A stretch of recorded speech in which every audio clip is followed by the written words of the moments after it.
But first, matters of national security, both domestic and abroad, under this current government are certainly worrying. Joining me now, Shadow Home Affairs Minister James Paterson.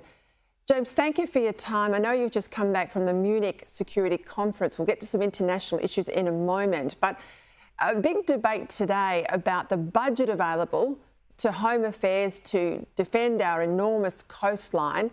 The opposition picked up on changes with the budget. Claire O'Neill comes out today, she's the minister, saying, look, we've got plenty of funds there and you and Peter Dutton are just playing funny buggers.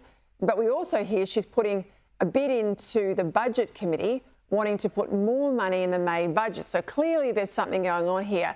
The Border Force Commissioner, Michael Ottram, says there's no budget cuts, everything's okay, but you quietly picked up what the budget papers actually say, and it's very different than what the minister's telling us, isn't it? That's right, Peter. On the one hand, we could take what the minister says, but this is a minister who got wrong the funding for her own cyber security strategy on the day she announced it. So we probably won't do that. Or we could take the budget papers as the truth. And the budget papers are very clear, and she can go and ask Jim Chalmers about it if she's confused. It shows the funding for this year, and then the funding declining for every year for the next forward estimates. And cumulatively, that adds up to $600 million. Now, Labor's argument here is just ignore the budget papers, don't worry about that, that's not our intention. Well, what is the purpose of budget papers and forward estimates if it's not to indicate the government's priorities and where it intends to spend money?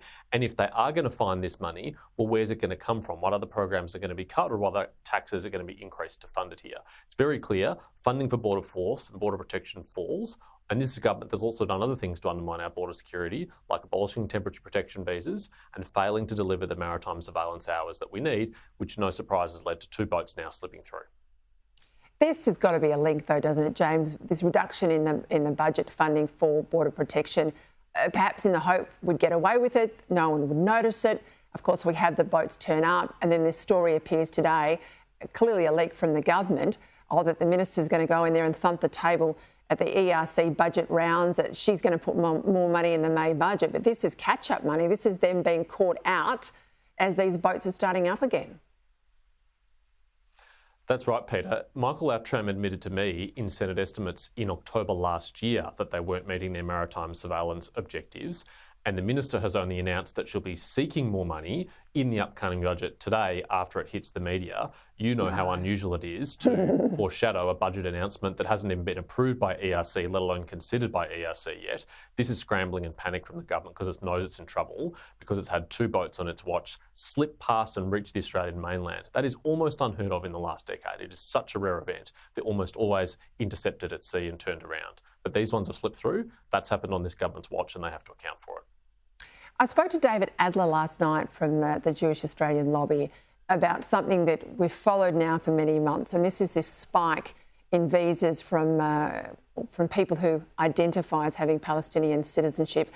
But you and Claire Chandler actually unearthed this detail last week in Senate estimates, because DFAT has revealed they've granted around 2,000 visitor visas, 148 other migration and temporary visas to people who say they've got Palestinian citizenship. Now, what's worrying here for me is, A, we don't have any consular services, Australian consular services in Gaza, fair enough, but these applications have been approved, some of them, in just 24 hours. Now, given also that some of these are online application forms, how confident are we, James Paterson, that the appropriate checks are being done? Peter, I wish I could say I had confidence, but based on the answers that officials from Home Affairs gave me last week in Senate estimates, I can't say that I am. You're right, it's now more than 2,000 visas granted to Palestinian residents in a very short period of time. Let's remember, this is a war zone controlled by a terrorist organisation. I don't know how we could be doing adequate checks on the ground of those people. So essentially we're relying on the documentation they provide online and taking it at face value. And not only did they say that on average these visas are approved in 24 hours, they conceded it was possible that in at least one case, a visa was granted in a single hour. Now, how on earth is it possible to do any security checks at all if it is being turned around in just 1 hour? I'm deeply concerned that at very least among these 2,000 people will be sympathisers and political supporters of Hamas, which frankly I think is bad enough when we wouldn't want in our country, let alone the risk that actually there are people who are have direct terrorist associations in that group, which is, of course, a risk when you're dealing with a jurisdiction like this. And if a government in Gaza, and it is a government that they elected, is a Hamas-controlled government, if you want to verify identity, if you want to check any details or bona fides of people, I mean, do you get a piece of paper from Hamas to say who they are, or does it come from the Palestinian authorities? And of course, we've got grave concerns. Look at the UNRWA funding. Money that moves through the Palestinian authorities is also suspect. So, I mean, where do you get the veracity checks that you need before you allow someone to come to Australia?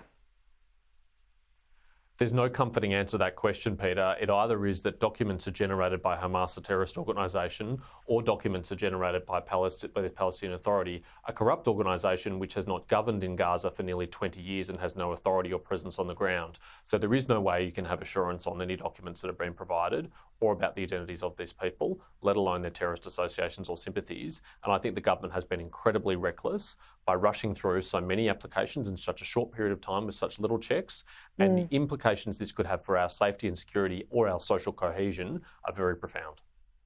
Talk to me about the Munich Security Conference, because while you were away at this conference, I'm interested in your observations from other people that you caught up with, and also the agenda for the conference. I mean, what are some of the big concerns that were being raised? But also, you were there, obviously, when we heard the news about Navalny, Alexei Navalny, over the weekend. What was the reaction there from the international community? The sentiment at the conference was very sober, Peter, because of the announcement about Alexei Navalny's death and the fact that his wife, Yulia, addressed the conference within hours of his death being announced. That was a very sombre and sober moment. But also because there is recognition that the Ukraine war is in a very difficult phase, that Ukraine is under great strain and great stress from Russia and its allies, including North Korea, and its financial and economic sponsors and supporters, including China. And Russia is now significantly outproducing Ukraine and its allies on things like shells for artillery, and that is having real battlefield implications, which has led Ukraine, for example, in the last 48 hours to withdraw from Advika, a town which they were fighting very hard to defend for months and months and months. It's very clear that Ukraine needs more support from the Western world, from the European Union, from the United States, from Australia, from other partners, because if they don't get that support, then they will suffer further losses and Russia will make further gains. And that is not in our interest. It's not in anyone's interest. We need to make sure that Russia is defeated here in Ukraine and this war doesn't become an even wider one, which is at great risk. The Baltic states and Poland could very easily be the next, and that would, of course, bring NATO into the conflict in a much more direct way, which I don't think anyone should welcome.